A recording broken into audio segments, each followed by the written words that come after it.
I've learned more about how to make movies from novels that I've read than from other movies that I've seen. Documentary film is important and can exist at the same level as fiction film. Well, I choose the theme of the film only after 7 or 8 months of editing, when I have studied the material that I have and my memory of the experience of being at the place tell me.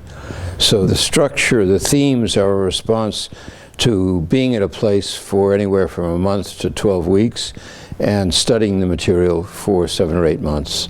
And it's only then that the themes emerge. Well, during the shooting, which lasts anywhere from a month to 12 weeks, I simply accumulate rushes with no theme in mind.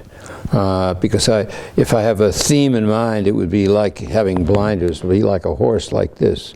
But I'd rather keep my eyes as wide open as possible and just accumulate sequences that interest me on the assumption that I can figure it out in the editing. Inside the space of the institution, I am always given permission to do whatever I want.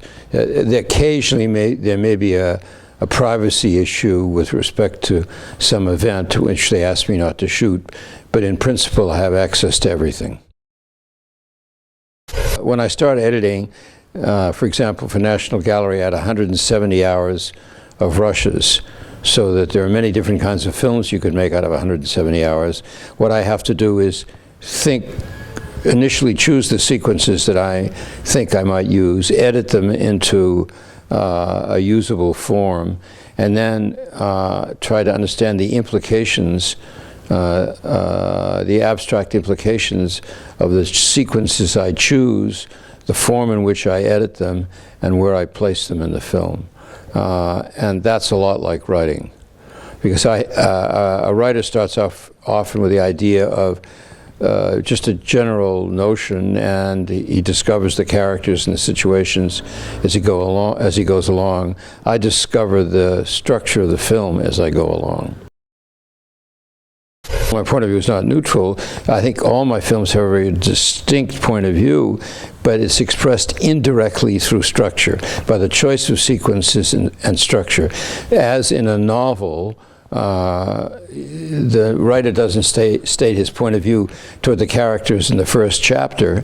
You have to infer who the characters are, what they represent, by what they say and do. And that's similar to this technique. I don't tell you what to think about the people, but in choosing the people that I select and the sequences and the behavior and the sequences that are in the film, you are given enough information to make up your own mind about what the implications of their saying and doing.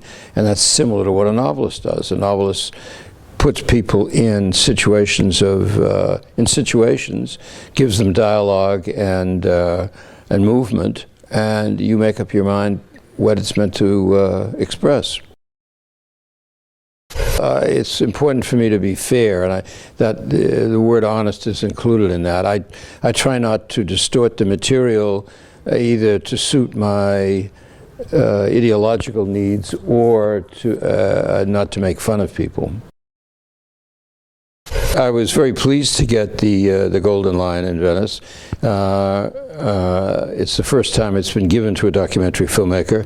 So not only was it a great honor for me, but it was a wonderful recognition of documentary film and authenticating documentary film as existing at the same level as fiction film.